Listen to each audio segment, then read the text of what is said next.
कल जो पैराग्राफ हुआ था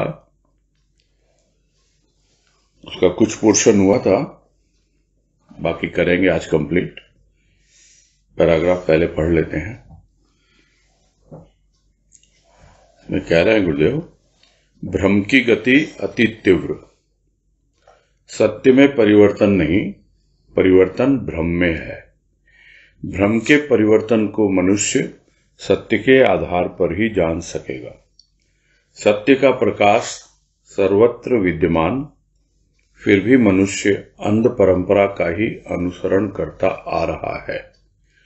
दुखित तथा चिंतित रहना उसने अपना स्वभाव बना रखा है।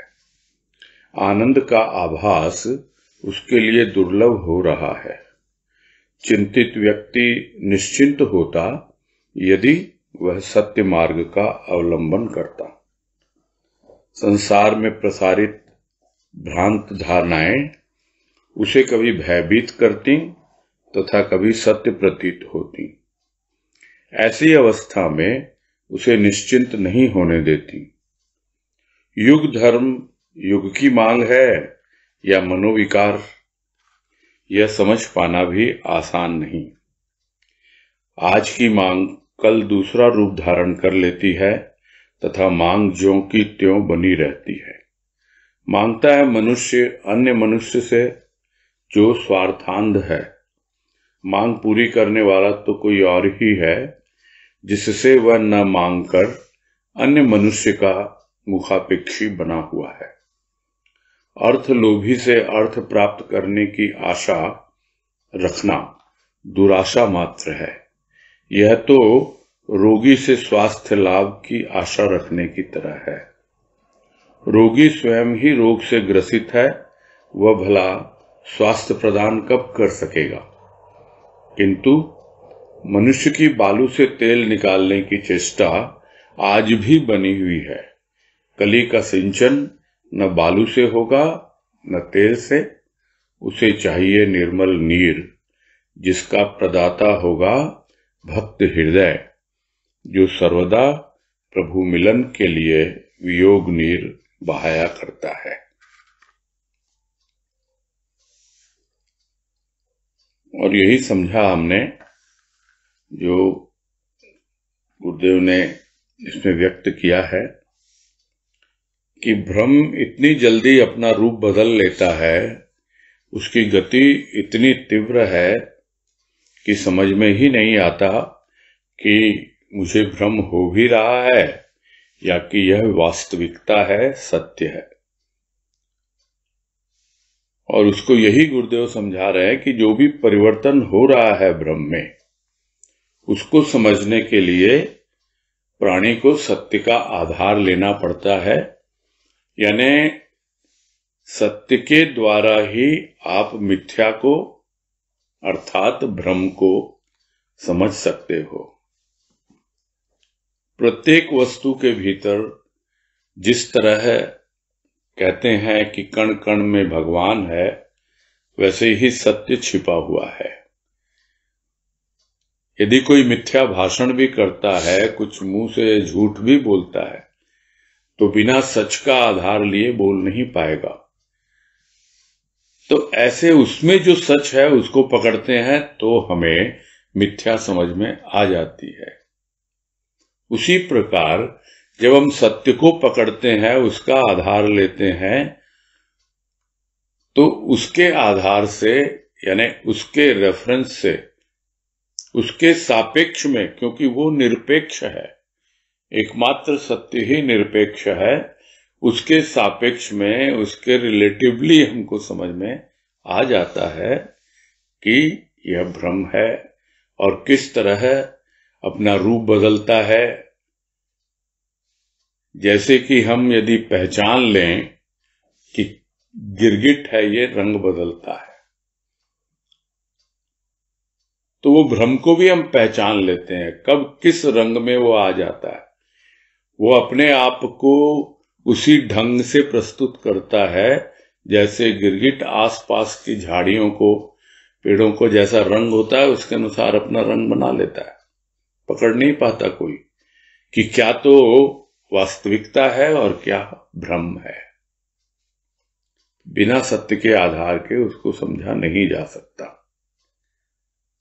और यही कहा कि सत्य तो है सब जगह, उसका प्रकाश सर्वत्र विद्यमान है, किंतु प्राणी स्वयं ही अपनी आंखें बंद किए हुए हैं, आंख पे पट्टी लगी हुई है उसके परंपराओं की, मान्यताओं की, रूढ़िवादिताओं की। बस उसी लकीर को पीट रहा है, और वो भी आंख बंद करके। तो उसे क्या समझ में आएगा कि वास्तव में सत्य का प्रकाश भी कण कण में फैला हुआ है, प्रत्येक जगह है। वो सत्य ही है जो इस जीवन की ज्योति को ज्योतिर्मय बनाता है। तब उसे समझ में आए कि वास्तव में क्यों तो वो दुखी है और क्यों वो परेशान है, क्यों वो चिंतित है। नहीं तो यही देखा गया है कि यही उसका स्वभाव बन जाता है, दुखी और चिंतित रहना। सत्य का आधार लेगा तब जाकर चिंतित व्यक्ति भी निश्चिंत हो पाएगा और आनंद का कुछ कुछ आभास उसको मिलने लगेगा। किंतु जब करने चलता है वो सब, तो संसार में इतनी भ्रांत धारणाएं हैं, तरह तरह से लोग भ्रम फैलाने में लगे हैं और भ्रांति।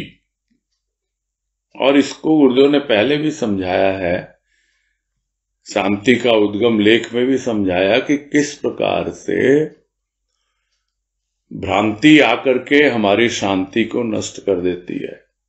थोड़ी बहुत शांति आती भी है तो हम समझ नहीं पाते हैं कि वास्तव में यह शांति की अवस्था है। हम तो समझते हैं शांति तो वही होती है जब आप आराम से लेटे हुए हो, बिस्तर पे पड़े हुए हो। वो तो तमोगुणी अवस्था है। तमोगुण में और शांति में बहुत अंतर होता है। तो वो जो भ्रांति है वो आकर के समझने नहीं देती कि शांति का क्या रूप होता है। और कितनी धारणाएं, गलत धारणाएं, भ्रांत धारणाएं इतनी फैली हुई हैं चारों ओर कि क्या समझे, क्या सही है, क्या गलत है।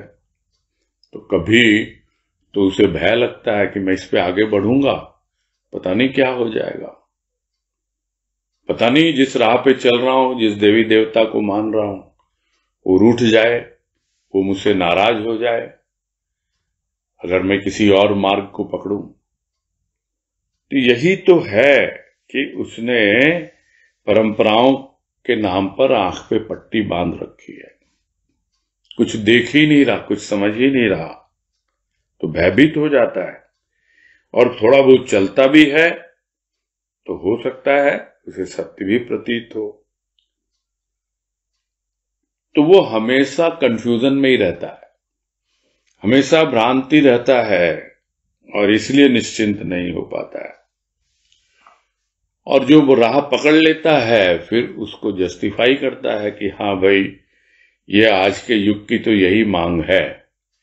सब लोग लगे हुए हैं रुपया पैसा कमाने में, अच्छे से अच्छा जीवन जीने में, तो क्या वास्तव में वही जीवन अच्छे से अच्छा है? समझ नहीं पाता और दुहाई देता है कि ऐसा ही युग है, ये तो युग धर्म की मांग है। इतनी उसे बुद्धि नहीं है, विवेक नहीं है इतना कि यह तो लोगों का मनोविकार है जो अपनी बात दूसरों को मनवाने में लगे हुए हैं कि हाँ भाई ऐसे नहीं जियोगे तो तुम पीछे छूट जाओगे, पीछे रह जाओगे। तो यह समझ पाना एक साधारण प्राणी के लिए आसान नहीं है कि ये युग धर्म है, आज ऐसे ही करना होता है, वही कलयुग है, यहाँ पे आप बिल्कुल शांतिपूर्ण जीवन व्यतीत कर ही नहीं सकते। और न जाने किन किन रूपों में वो भ्रांति उसके भीतर आ जाती है और उसे भयभीत करके चली जाती है।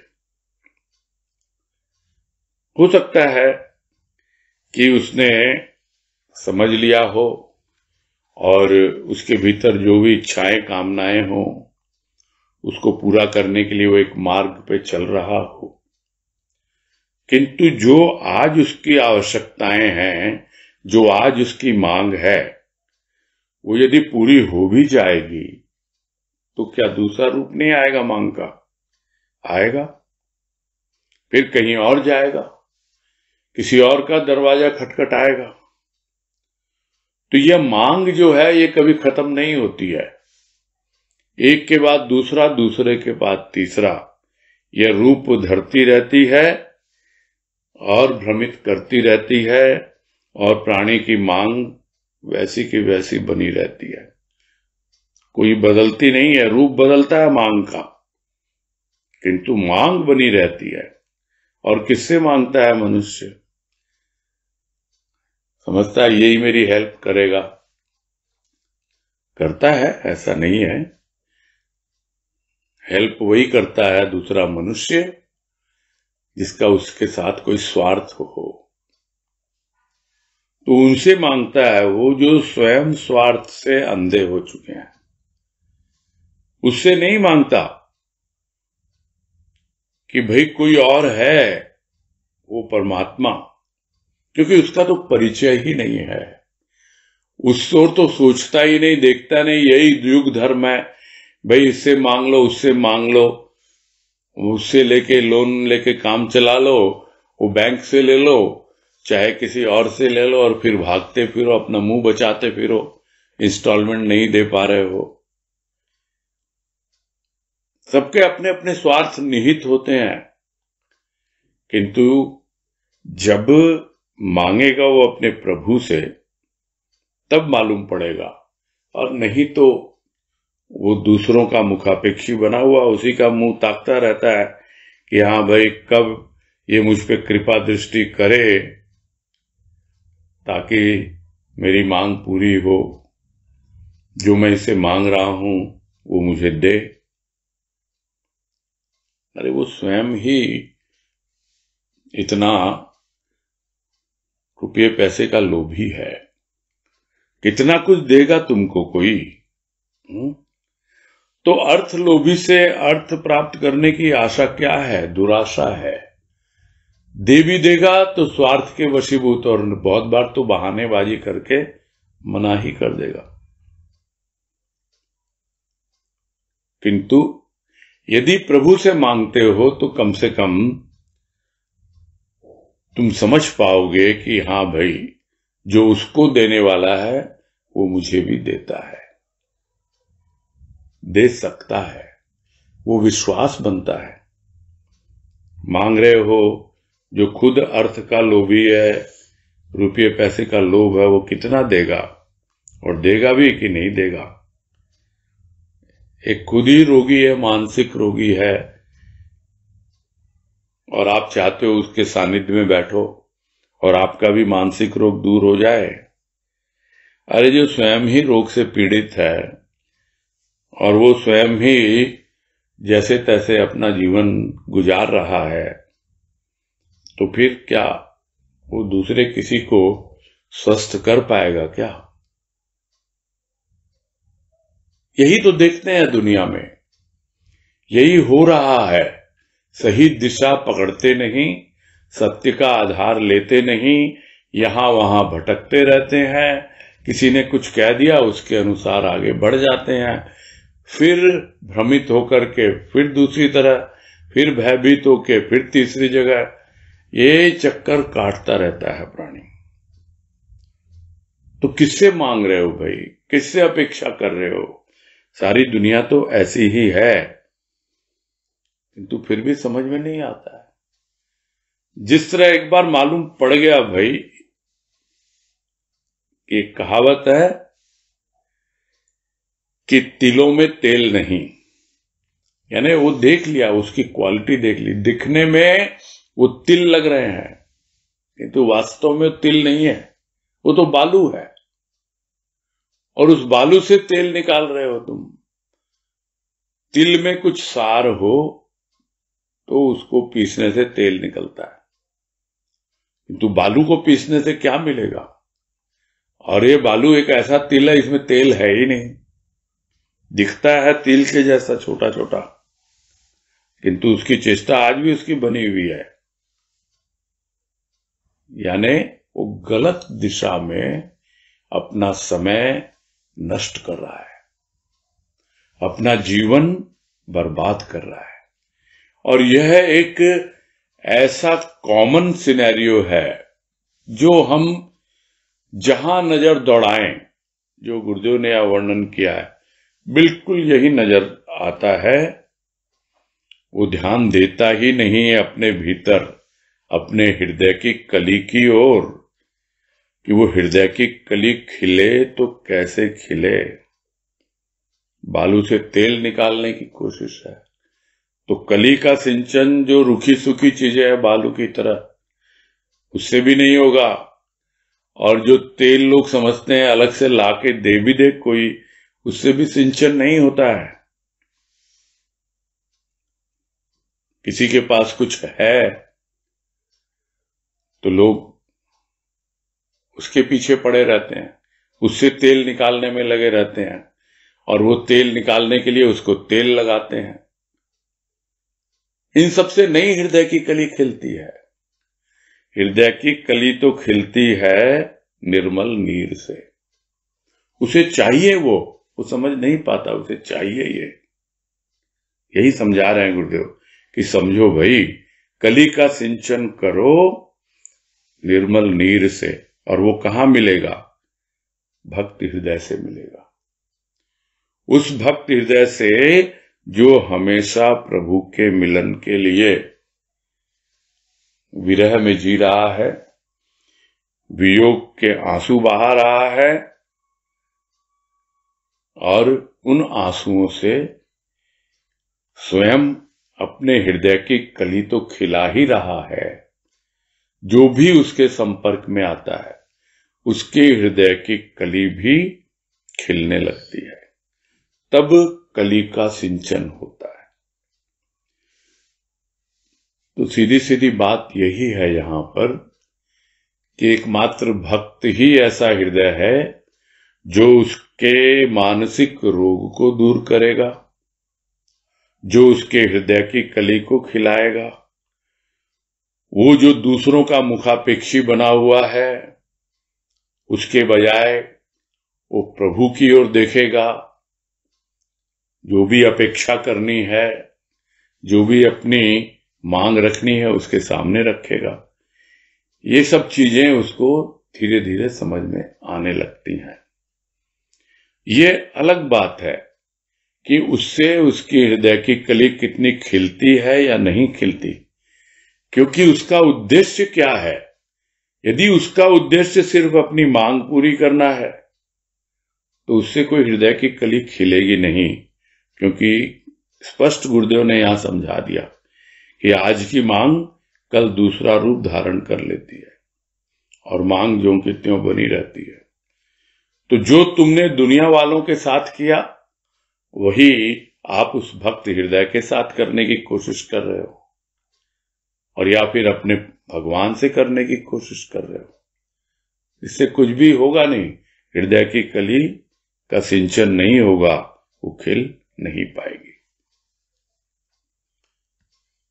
आगे कह रहे हैं, विचित्र है यह संसार, जहां आदान प्रदान की प्रधानता रहते हुए भी उचित पात्र की उपेक्षा ही देखी जाती है। अपेक्षा नहीं, यह उपेक्षा ही उसके मानसिक क्लेश का कारण बन जाती है। जो बनती है तो जाती नहीं, जाते हैं प्राण, जो व्याकुल हो रहे हैं सांसारिक व्यवहारों से, जो हार पहनाते नहीं, हार अर्थात पराजय का कारण बन जाते हैं। कारण खोजते खोजते मनुष्य कारण को भूल रण करने को उद्यत हो जाता है। हृदय की कली व्याकुल, वह रण नहीं चाहती, शरण चाहती है, रक्षा की प्रार्थी है, विकास की इच्छुक है, अन्यथा उसे पुनः शरीर धारण करना पड़ेगा तथा रण से मुक्त न हो सकेगी। रजतम के चक्र का दुष्परिणाम तो वह सदा देखती आई।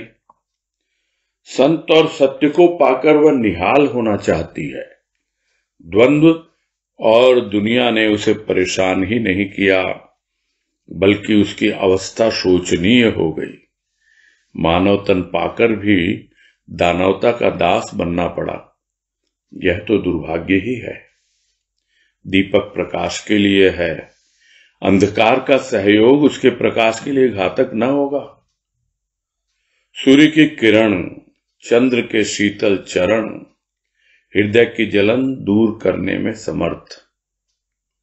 असमर्थ के लिए समर्थ साथी आवश्यक है, किंतु जहां आवश्यकताएं एक नहीं अनेक हैं, ऐसे संसार में कली की पुकार कौन सुने। पुकार यदि सच्ची है तो सत्य तथा सत्य का उपासक अवश्य ही उसका सहायक है। अन्यथा लोक परलोक, धर्म अधर्म, कर्म अकर्म की वार्ता ही निरर्थक हो जाती, किंतु क्रम में व्यतिक्रम नहीं। ये पैराग्राफ भी काफी बड़ा है, लगभग 1 पेज का है। फिर भी स्पष्ट किया है गुरुदेव ने। इस लेख की विशेषता यही है, जो शुरू में भी बात हुई, कि इसमें गुरुदेव ने बहुत खुल के लिखा है, बड़े आराम से बातों को स्पष्ट रूप से ही व्यक्त किया है। फिर भी पढ़ के हमें लगता है कि हाँ, हमारे भीतर एक जागृति आ रही है।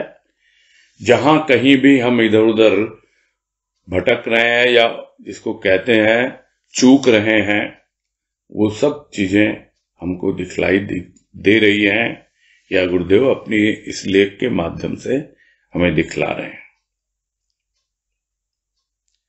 फिर कह रहे हैं विचित्र है यह संसार। बिल्कुल विचित्र है। सबको मालूम है आदान प्रदान यहां पे प्रधान, यानी लेना है, कुछ देना है, कुछ देना है, कुछ लेना है। और वास्तव में यदि कोई ऐसा पात्र है जो उचित पात्र है, जो अपने हृदय की कली खिलाना चाहता है, वो किसी के संपर्क में आता है और उससे वो कुछ लाभ उठाना चाहता है, तो उसको भी उपेक्षा की दृष्टि से देखा जाता है। उसको और दूसरा रास्ता बतला दिया जाता है। अरे अभी तो तुम्हारे पास ये प्रॉब्लम है, अभी तो ये परेशानी, पहले उसको दूर करो।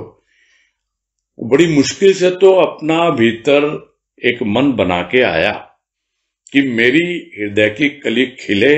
मैं अगर किसी ऐसे भक्त हृदय का सानिध्य पाऊं जिसके भीतर की कली खिल रही है और वो प्रभु के लिए बेचैन है, व्याकुल है, वियोग के आंसू बहा रहा है, उससे कुछ मिलेगा मुझे, किंतु उसको भी उपेक्षा की दृष्टि से देखा जाता है।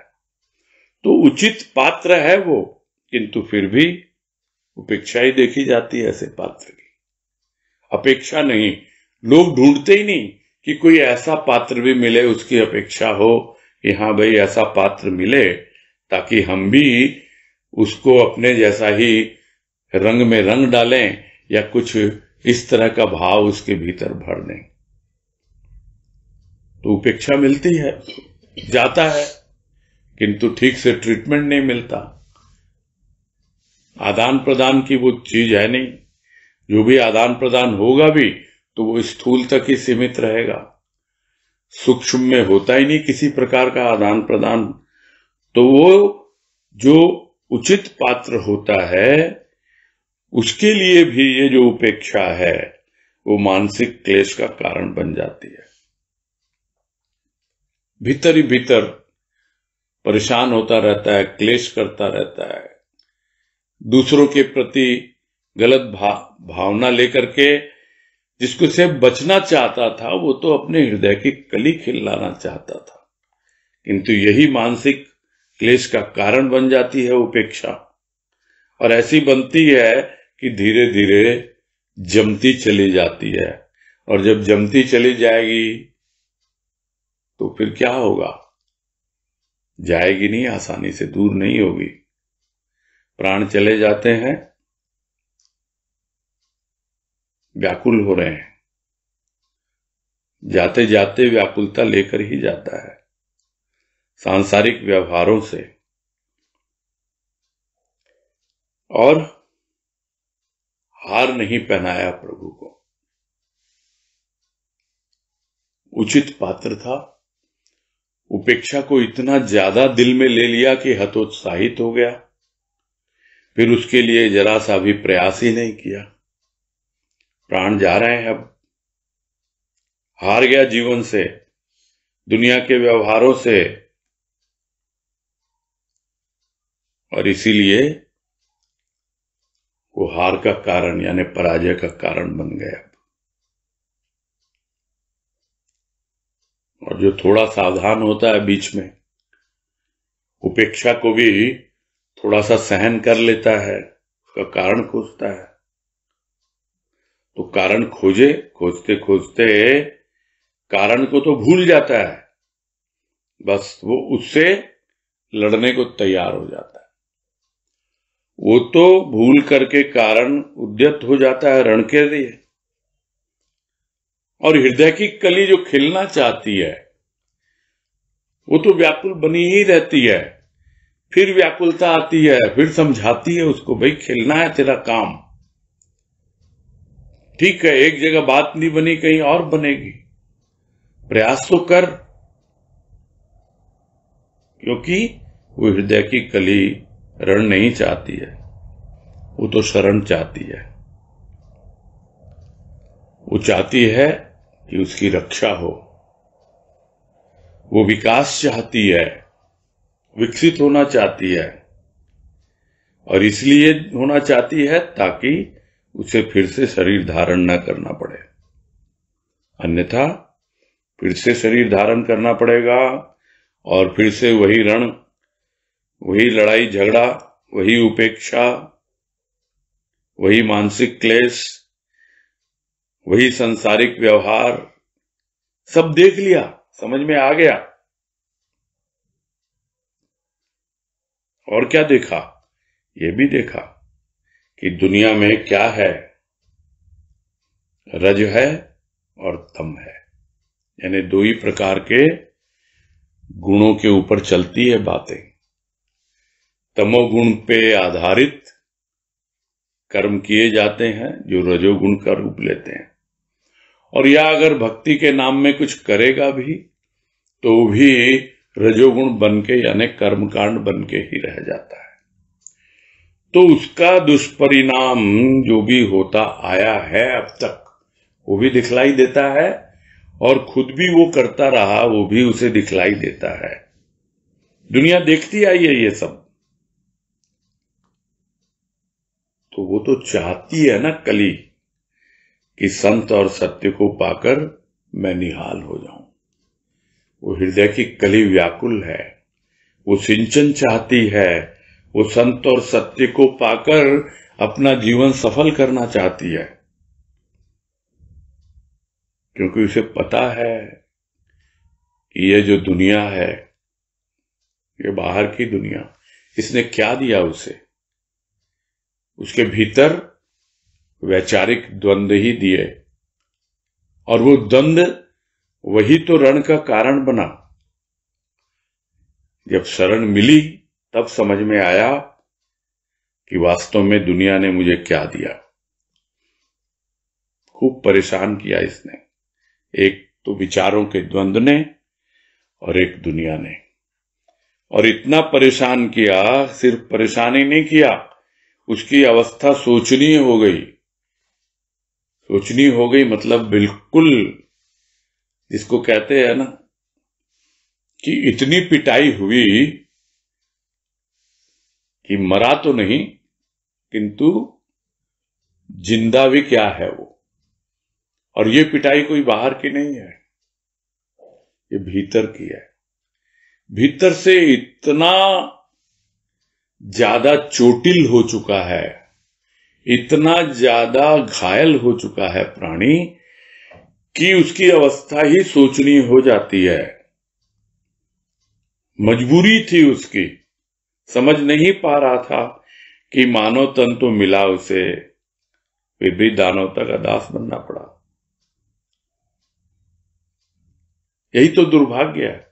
संत समझाते हैं, देखो तुम समझो इन सब बातों को, कि मानव तन पाकर भी तुम दानवता का दास बन रहे हो, यानी उसी तरह तमोगुण में ही लगे हुए हो और उसी पर आधारित कर्म किए जा रहे हो, वही तुम्हारे लिए रज है।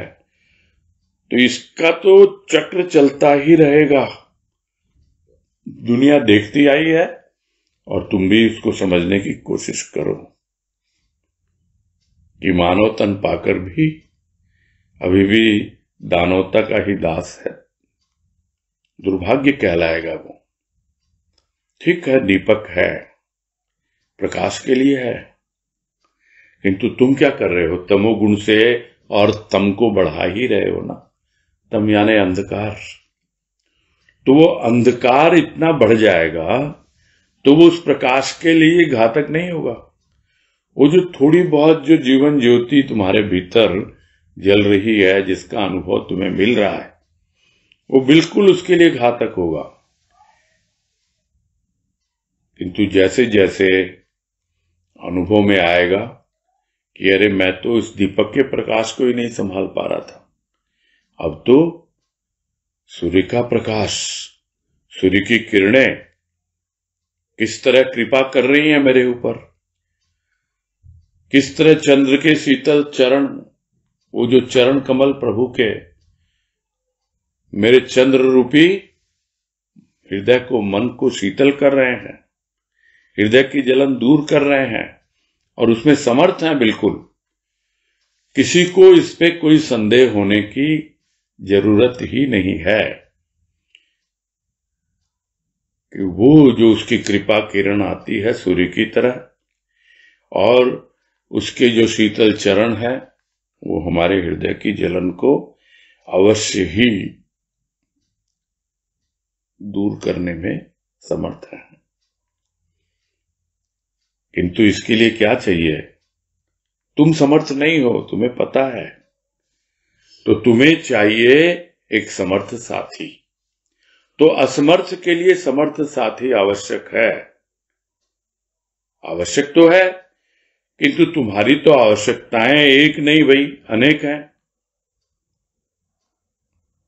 तो ऐसे संसार में जी रहा है प्राणी।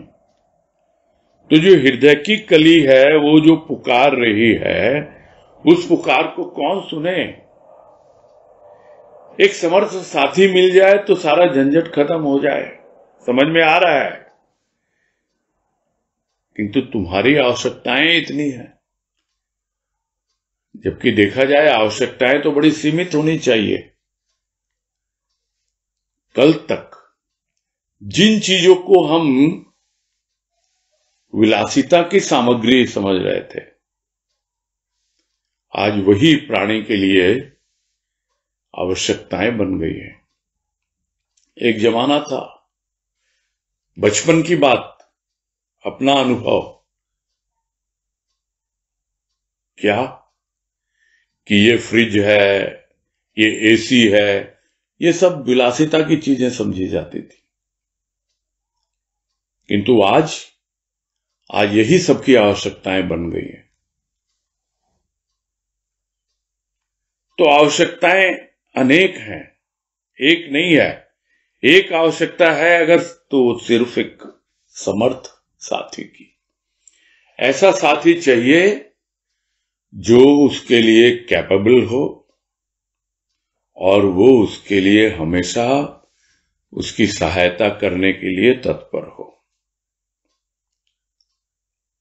तो अगर ऐसा नहीं होता और आप अपनी आवश्यकताओं का ही ढिंढोरा पीटते रहेंगे, मुझे तो ये भी चाहिए, मुझे तो ये भी चाहिए, उसके पास आकर भी अगर आप इस तरह की बातें करें, अरे वो संत तो तुम्हारे प्राणों का साथी है, जन्म जन्मांतर से साथ है, हृदय की कली उसे ही पुकार रही है, किंतु तुम सुन नहीं पा रहे, समझ नहीं पा रहे। क्यों? क्योंकि तुम्हारी आवश्यकताएं एक नहीं है, अनेक हैं। तो ऐसे में संसार की जो हालत है, तो उसमें कली की पुकार कौन सुन पाएगा? फिर भी यदि पुकार सच्ची है तो अवश्य ही सत्य और सत्य का उपासक प्रकट होता है उसके जीवन में और उसे उसकी सहायता भी मिलती है। इस बात पे विश्वास करना चाहिए। नहीं तो जो अब तक सुनता आया है, लोक परलोक, धर्म धर्म, कर्म कर्म, ये सब बातें तो सुनता आया है, तो सिर्फ बातें सुनने से नहीं होता। हृदय की कली सिंचन चाहती है, और सिंचन चाहती है प्रभु के वियोग में बहाए गए आंसुओं से। तब मालूम पड़ता है कि किस प्रकार से हृदय की कली खिल रही है। नहीं तो ये सब जो भी बातें सुनते हैं लोक परलोक की, धर्म धर्म, कर्म कर्म, ये सब बातें तो निरर्थक ही हो जाती। किंतु सुनता रहता है प्राणी, बातें सुनता रहता है, वार्ता सुनता रहता है, और उस क्रम में कोई व्यतिक्रम ही नहीं है, यानी कोई रुकावट आती ही नहीं कभी भी। बातें सुन लो, सुनने में क्या जाता है, क्या उससे हृदय की कली खिल जाती है? किंतु उस पे जब काम करता है, उसके लिए आगे बढ़ता है, तब वो वार्ता, सुनी हुई बातें वो निरर्थक नहीं होती, वो उसके काम आती हैं। आगे कह रहे हैं, यह तो मनुष्य का अविश्वास है जो उसे चिंतित बनाए रखता है। चिंता वह अग्नि है जो हृदय की कली को खिलने नहीं देती। मनुष्य का शरीर जलाया जाता है मृत्यु के पश्चात, किंतु चिंता की दाहकता का पता प्रत्येक क्षण परिलक्षित होता है। जीवन के लक्ष्य को भूल भू पर वास करने में जीवन की सफलता समझ बैठा है, उसके हृदय की कली क्यों कर खिलेगी? कलियां खिलने के लिए आईं, किंतु खिल न सकी, मिल न सकी उस मालिक से जो छद्म वेश में सर्वत्र व्याप्त है। मां की लीक पर चलता तो मां को भी पाता तथा मालिक को भी, किंतु मां के स्थान पर माया को ही मां समझे, मालिक समझे, ऐसे अबोध प्राणी के हृदय की कली कैसे खिले? मां ही मालिक, जिसने अपनी संतान को संसार रूपी खिलौना खेलने के लिए दिया। खिलौना कष्टदायक होता तो उसे खिलौने की संज्ञा क्यों दी जाती? खिलौना है, खेलो ना, खिलो ना, मिलो ना, चिंतित क्यों? चिंतित क्यों हो रहे हो? उसका कारण बता रहे हैं कि मनुष्य का अविश्वास है। किसके प्रति? प्रथम तो स्वयं अपने प्रति, क्योंकि वो भ्रमित है, भ्रम बुद्धि में है। और बाबा बलदेव वाणी में गुरुदेव ने बताया अच्छी तरह से कि विश्वास जो है वो बुद्धि का विषय है। नहीं तो प्राणी अंधविश्वासी कहलाएगा, जो पहले कहा अपनी अंध परंपराओं के अनुसार चलता है। वो अंधविश्वासी होते हैं वो लोग, सोचते नहीं, समझते नहीं,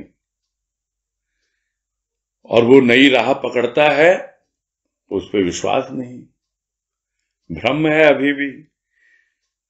तो यह जो अविश्वास है मनुष्य का, उसी के कारण वो चिंतित रहता है, समझ नहीं पाता, अपने आप पे विश्वास नहीं, और जिसको वो मानता है अपने प्रभु को, उस पे विश्वास नहीं। और ये सब बातें तो कितनी बार गुरुदेव समझाएंगे कि चिंता वो अग्नि है जो हृदय की कली खिलने नहीं देती। इस लेख में तो बहुत बार समझाया है उन्होंने।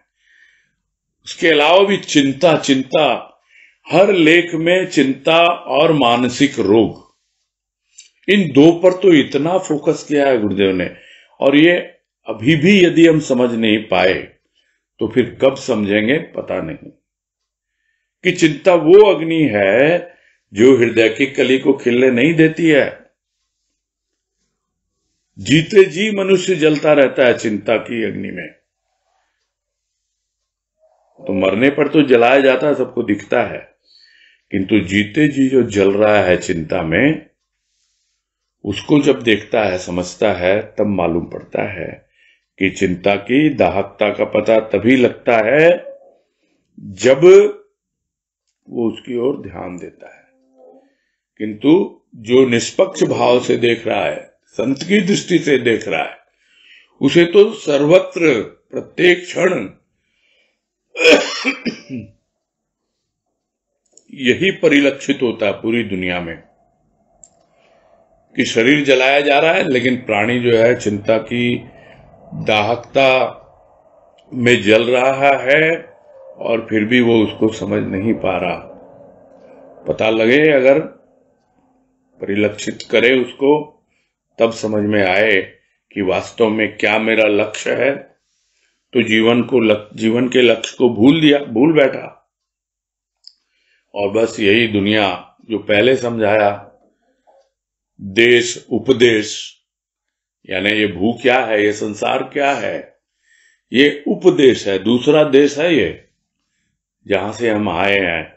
वो सब बातें समझाया, अभी उसी बात को दूसरे ढंग से समझा रहे हैं कि जीवन का लक्ष्य है हृदय की कली को खिलाना, प्रस्फुटित करना।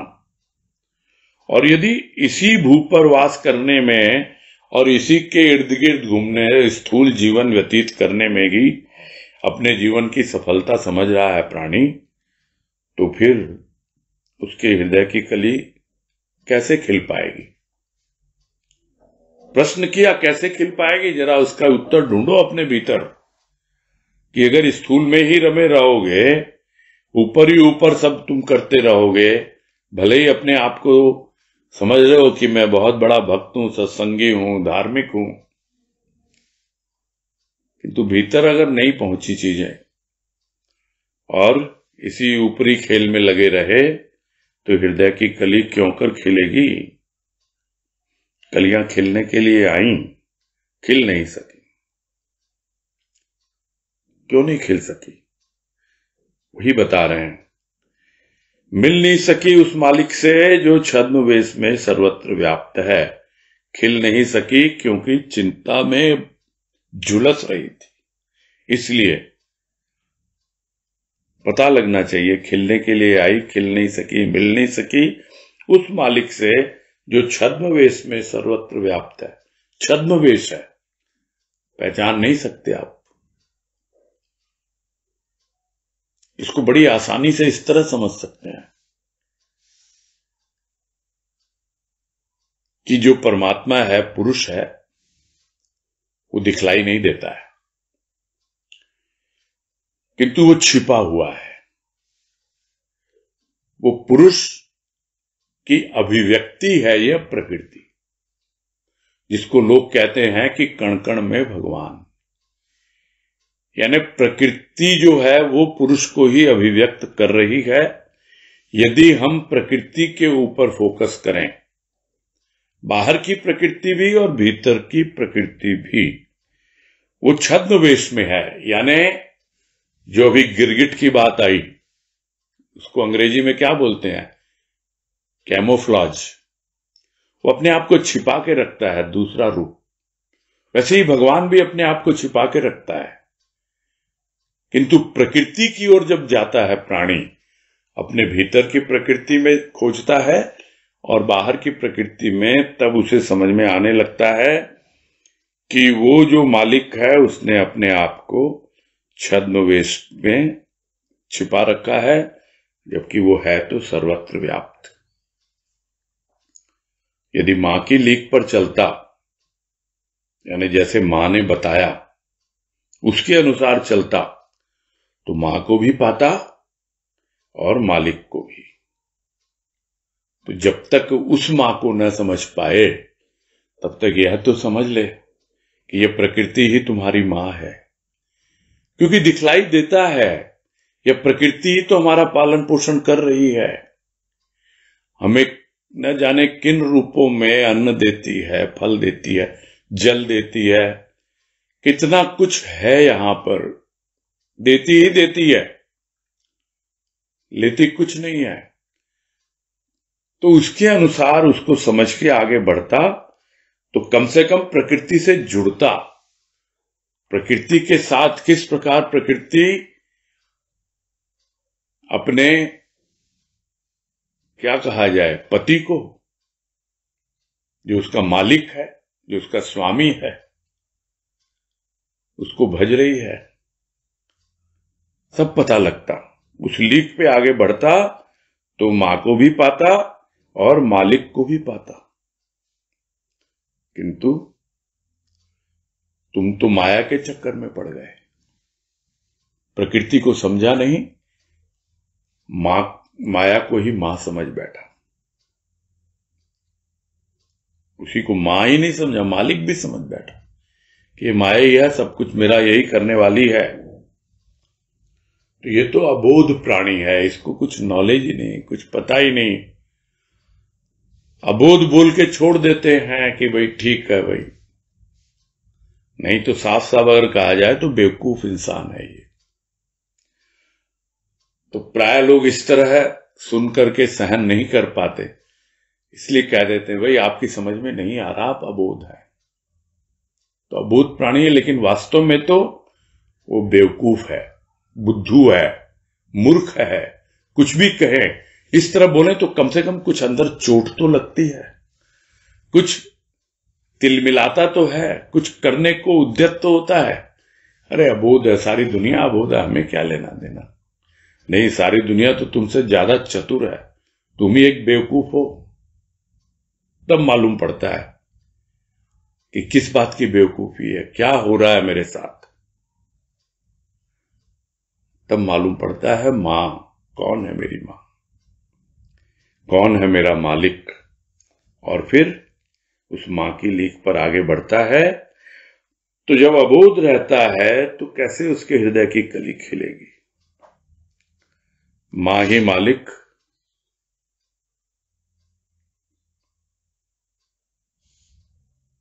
जिसने अपनी संतान को संसार रूपी खिलौना खेलने के लिए दिया, ये मां ही मालिक है, कोई और नहीं है। यानी वो पुरुष, वो मालिक, वही प्रकृति के रूप में इस संसार रूपी खिलौने में खेलने के लिए भेज दिया है। और यदि कष्टदायक होता ये खिलौना, तो फिर उसे खिलौना क्यों कहा जाता। खिलौना है, खेलने के लिए है, खेल का आनंद उठाने के लिए है और खेल देखने के लिए है। इसीलिए अंत में कहा कि खिलौना है, खेलो ना, खिलो ना, मिलो ना, चिंतित क्यों। चिंतित होने की जरूरत नहीं है। तो सर्वप्रथम तो चिंता को दूर भगाना है, और उसका एकमात्र तरीका सुनते तो आए हैं हम, किंतु कितना फॉलो करते हैं वो हमें पता होना चाहिए। चिंता को दूर भगाने का एकमात्र तरीका है प्रभु चिंतन। चिंतन करें तो चिंता आएगी ही नहीं। चिंतन करेंगे, अपने आप धीरे धीरे समझ में आएगा, और हमारे भीतर जो कुछ भी छिपा हुआ है वो प्रेम और भाव के रूप में प्रकट होगा, और उसी से हमारे हृदय का सिंचन होगा। तो बाहर भीतर जो भी हमारा संसार है उसको हम खिलौने की तरह समझ के खेलेंगे, आनंद उठाएंगे, और फिर खिलता रहेगा हमारा जीवन, खिलती रहेगी हमारे हृदय की कली, और एक दिन वो माता ही हमें ले जाएगी। वो हमारी प्रकृति ही हमें अपने भीतर बैठे हुए उस पुरुष से मिला देगी। यानी हमारा जो भी सूक्ष्म है, सूक्ष्म प्रकृति का रूप है, वो ले जाकर उस पुरुष से, उस मालिक से मिला देगा।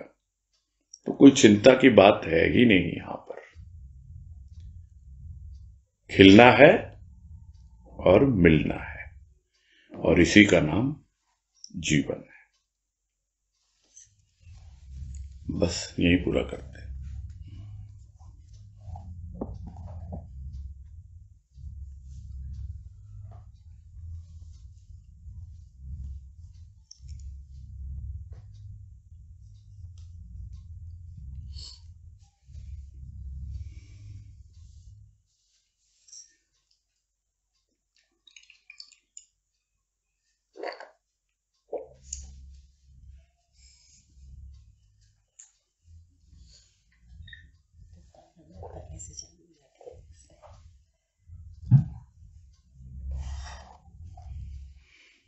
हाँ बोलिए शकुंतला भाई।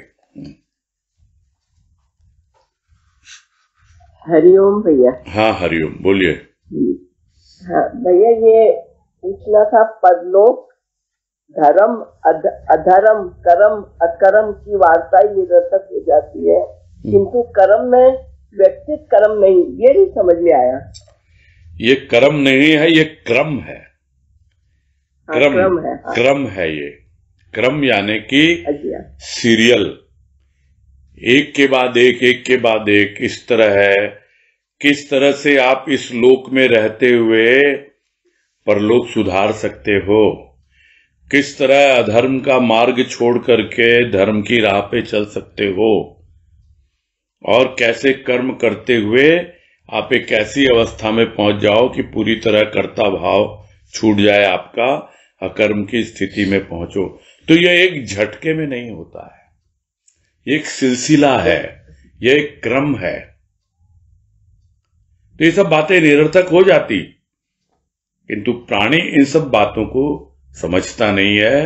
वो तो जिस क्रम में चला जा रहा है, जिस तरह आगे बढ़ता जा रहा है, जिस तरह जीवन व्यतीत करता जा रहा है, वो तो वैसे ही चलता जा रहा है। तो पुकार सच्ची है तो जरूर हाजिर होगा वो सत्य और सत्य का। बोलिए भैया।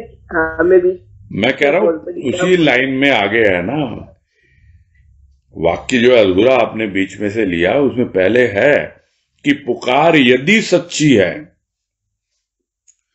तो अवश्य ही सहायक होगा सत्य और सत्य का उपासक। यानी पुकार सच्ची होनी चाहिए, नहीं तो ये बातें सुनता रहेगा, लोक परलोक, धर्म अधर्म, कर्म अकर्म, भले ये क्रम से चल रहे हो, ये सब बातें सुनने से कुछ भी लाभ नहीं होने वाला, सब निरर्थक हो जाती हैं, क्योंकि तुम तो अपनी राह चले जा रहे हो, तुम्हारे क्रम में कोई व्यतिक्रम है ही नहीं, कोई रुकावट है ही नहीं, हर कोई अपने ढंग से ही जीवन जिए जा रहा है।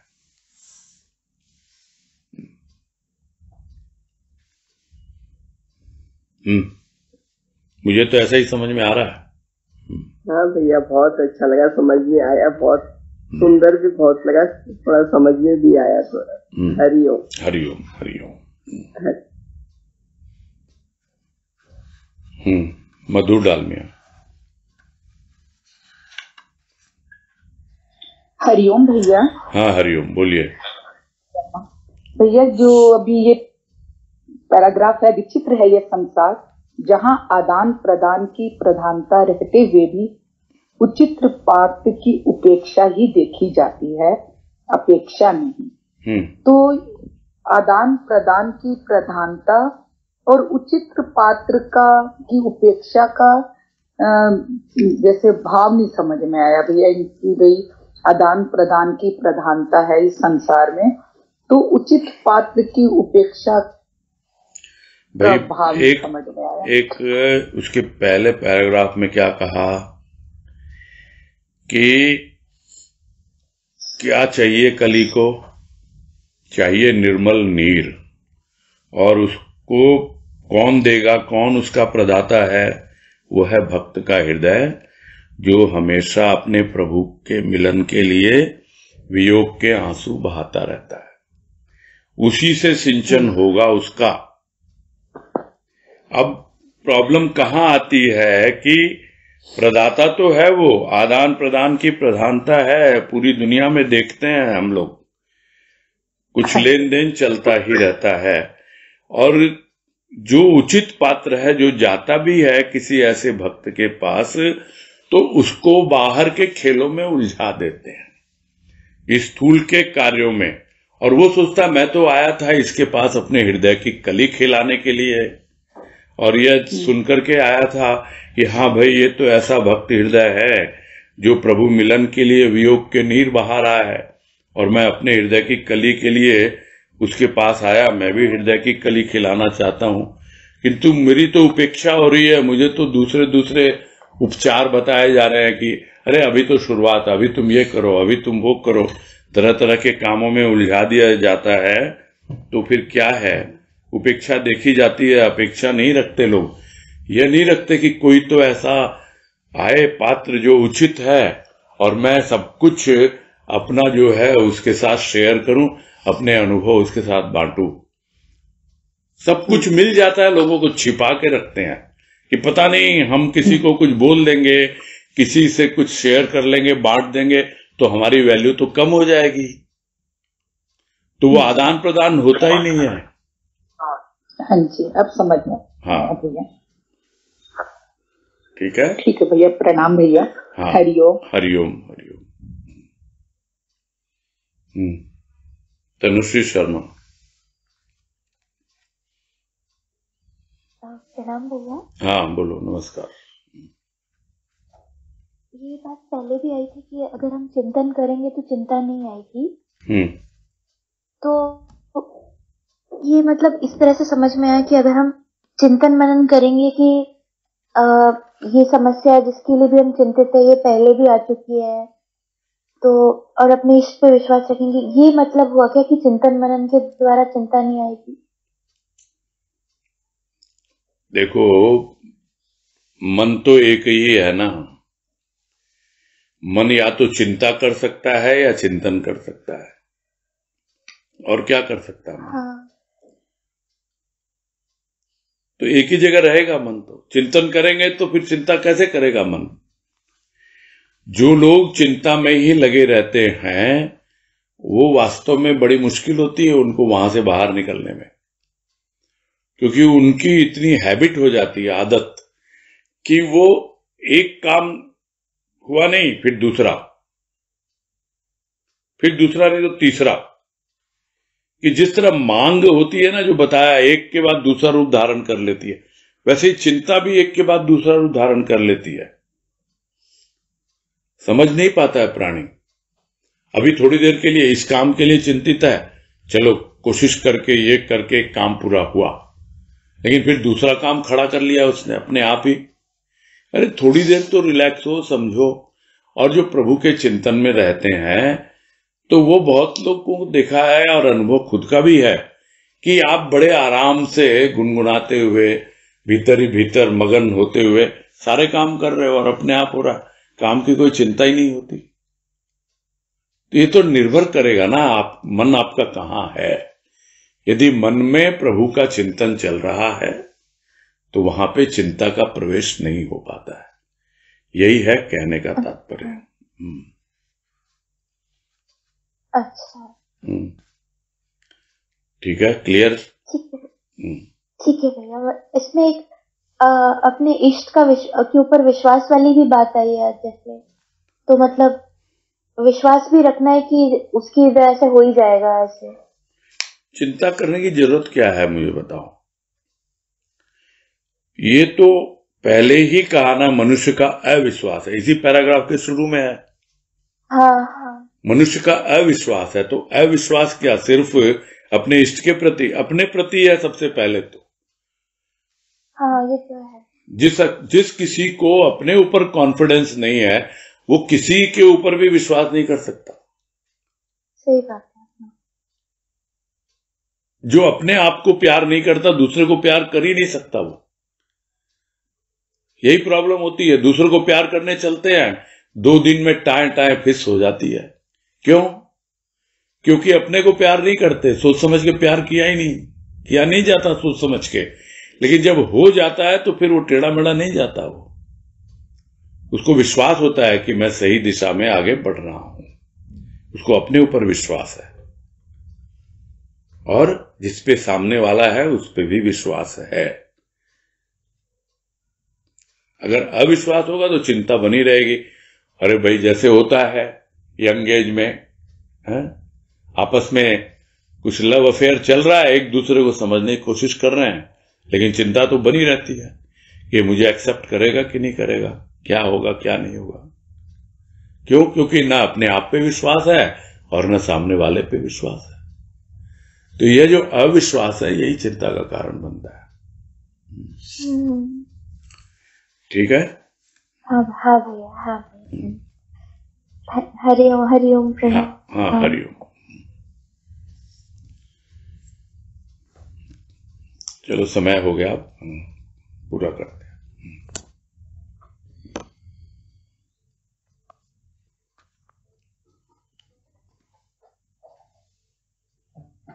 जय भैया जी, हरिओम भैया जी। हाँ हरिओम हरिओम। सबको हरिओम। सबको हरिओम। हाँ सबको हरिओम।